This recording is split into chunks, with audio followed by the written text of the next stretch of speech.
आज काय बोलायचीच गरज नाही. आज मथुरने सांगितलं की मी काय येते. आज 3 फेऱ्याला करून गुलाल घेतला, सर्वात मोठी गोष्ट आहे. आता जे होईल ते होईल, आपल्या अंगी गुलाल आला. काय म्हणाल? मुंबईच्या वाघाने आज या मुंबईच्या फॅन फॅमिलीची इज्जत राखली आणि आज आमच्या सोनूभाऊचा वाढदिवस आहे. सर्वप्रथम वाढदिवसाच्या खूप साऱ्या शुभेच्छा. महादेवाला प्रार्थना करतो त्याच्या आयुष्यात खूप भरघोशी यश येऊ, हीच प्रार्थना राहील. आणि आज दोन्ही नंदी चांगले पडले. खाली सुट्टीच्या टायमाला थोडासा सोनूभाऊंचा नंदी ठेच लागून थोडासा 2-3 उड्या खाली पडत असं निघाला. त्याच्यामुळे पुढे काय झालं ते समजलं नाही, पण लास्टला अंतिम निर्णय मथुर आणि सिकंदर हा. नक्कीच दादा, काय बोलाल? मी नेहमी बोलत असं बाईटमध्ये की एक बैल पळतो म्हणून नाही, दुसरा बैल सुद्धा पळायला होतो म्हणून तो गुलाल घेतला होता. आज सिकंदरबद्दल काय शब्द आहेत तुमच्याकडे? आज सर्वप्रथम तर सिकंदरनी त्याच्या मालकाला वाढदिवसाच्या बर्थडे गिफ्ट म्हणून त्याच्या कपाळाला गुलाल लावून दिला. सर्वात मोठी गोष्ट ती आहे का एक नंदी प्रामाणिकपणे आपल्या मालकाचा जेव्हा वाढदिवस असतो त्या वाढदिवसानिमित्ताने या कर्जतकरांच्या आणि या मुरबाड तालुक्यातील सगळ्यात आमच्या फॅन फॅमिली कुटुंबाच्या त्यांनी सगळ्यांच्या मनावर अधिराज्य करून त्यांच्या मालकाला शुभेच्छा दिल्या. दादा, मी आज बघितलं घाटावरती मथुर जेव्हा जातो जसा धुरला उडतो ना फॅन्सने, असं माती उडत जाते फॅन्स लोकांनी जेव्हा येतो, तोच धुरला आज मला इथे पाहताना दिसला. काय बोललो, काहीच दिसत नव्हतं समोरचं. लाल मातीचा आज प्रत्येक मैदान वेगवेगळ्या, कुठे कडक रान असतो, कुठे नरम रान असतो, कुठे कुठे मातीचा रान असतो. हा पूर्णपणे लाल मातीचा आहे. एक प्रकारे कोकणातील जी लाल माती आहे तीच लाल मातीचा गंध या कर्जत आणि मुरबाडच्या परिसरामध्ये दिसून आला. आज त्यांनी दाखवून दिलं, बिनजोडा असो किंवा 3 फेऱ्या असो, मी आपल्या मालकासाठी धावणार, आपल्या फॅन्ससाठी धावणार, आणि ते करून दाखवलं दादा.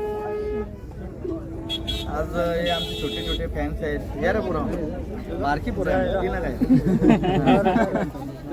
हे आमचे बघा मुरबाडचे सगळे माझे कातकरी बांधव असतील, आदिवासी बांधव असतील, हे आमच्या समाजाच्या सगळ्याच समाजाच्या सगळे लहान थोर लहान मुली यांच्या आज आशीर्वादाने मथुर जिंकलेला आहे.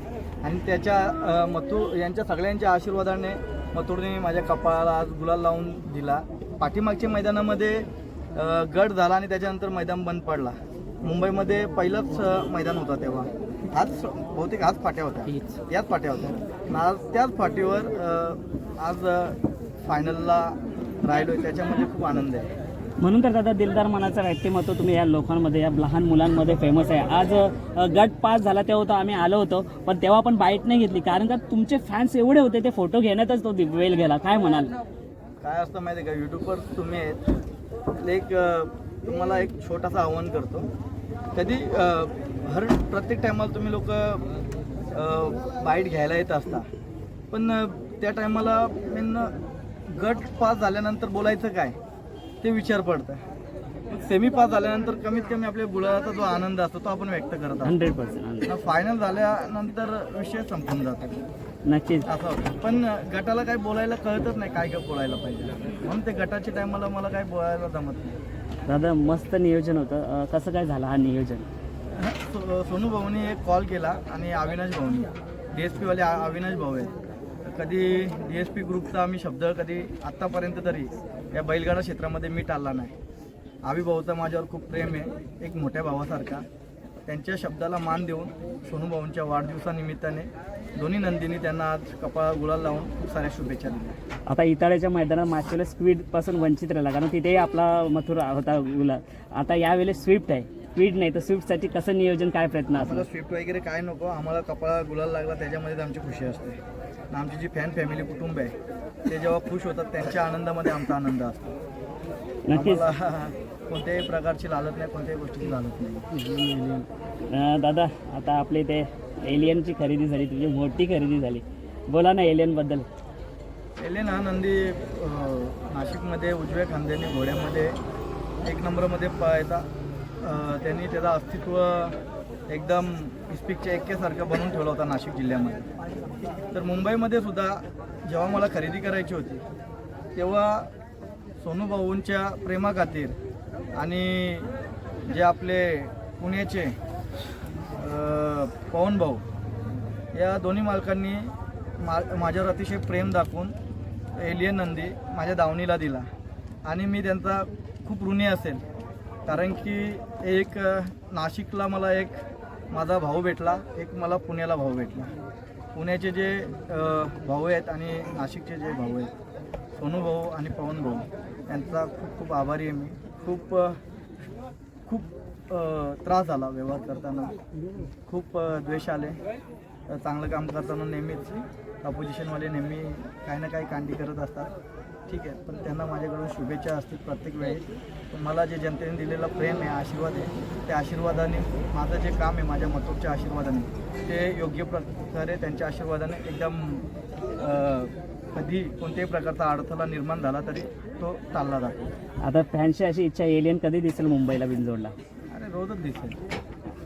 आणि आता पुन्हा एलियन आणि मथुर जो आपला जिथे मैदानात गुलाला तिथे गुलाल घेतला, तीच जोडी पुन्हा एकदा घरचा साथ पलताना दिसेल. ते आम्ही ठरवू घरी. नक्की. दादा काय बोलेल? आता वैभव मामा पण आले होते आणि लोकांचाच प्रश्न असतं की बकासूर आणि मथुर आवर्जून लोकांना आवडतं की ही जोडी पुन्हा यावी. पहिली गोष्ट आहे ना, माझ्या घरी यायचं, बकासूर फॅननी माझ्या घरी यायचं. मी जेव्हा बकासूरचा आणि मथुरचा दोघांच्या पायाला आणि माथ्याला हात लावून पाया पडतो ना, तेव्हा मी घरातून बाहेर निघत असतो. कोणी आता आहे बघा, मी इथे आहे, माझ्या घरी जायचं, माझ्या एंट्रीलाच घराच्या इथं मथुरचा आणि बकासूरचा फोटो आहे.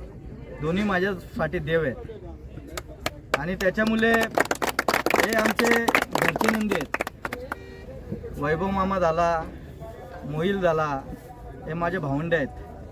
हे माझ्या भावकीतील आमच्या हे जे नंदी आहेत, कधी आम्ही कुठेही कधीही पळू शकतो.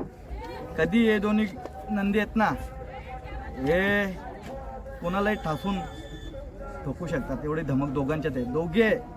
दोघे पण आज अखंड महाराष्ट्रभर देशभरात जे प्रेक्षकांच्या मनावर अधिराज्य गाजवलेला हा जोडा आहे आणि हा जो दोघांचा जोडा आहे ना, तो आमच्या काळजामध्ये हृदयामध्ये आहे. म्हणून आपण लवकरात लवकर जेव्हा पण फोन येईल, वैभवचा फोन येईल किंवा मामांचा फोन येईल, सचिन शेठचा फोन येईल, आम्ही कधी हे नंदी एक दुग्यात पळू प्रेक्षकांसाठी.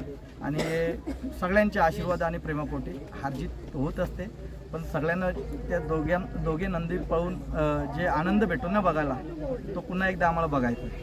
आज जी सेमी झाली एकदम काटेकी लढत झाली आणि खरंच मथुर आणि सिकंदरनी सेमी चांगल्या पद्धतीने पार केली. सिकंदर मी खाली होतो, सिकंदर खाली पडला, नीट बघायला गेला ना, पण तेवढेच एक शेकडा गाड्या बहुतेक पुढे गेल्या असतील, ते कव्हर केलं असेल बहुतेक. मी असा समोर होतो, पडला 2-3 वेळा, असं पडत नाही.